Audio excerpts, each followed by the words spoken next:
Today we'd like to show you how to disassemble our MV Multi Trap. Depending on your application, we recommend that you complete this procedure under a fume hood. Using a 7/16 inch nut driver, loosen the hex nut on the V-band clamp. Once the clamp is loose, it can be removed from the multi-trap. Now remove the top cover. Pull on the handle to remove the inner assembly. Once the assembly is out of the outer housing, place on a flat horizontal surface for filter service.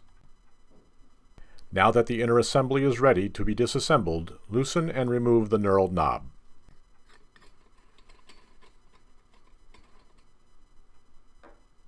Remove the retainer plate and the flat washer to expose the filters.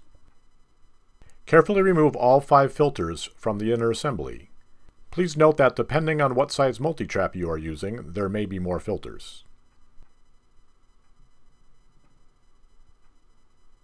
Now that the filters are removed, reach in and remove the Stage 2 base and Stage 3 plate. This will expose the last stage of filters. As before, remove all 5 filters from the inner assembly.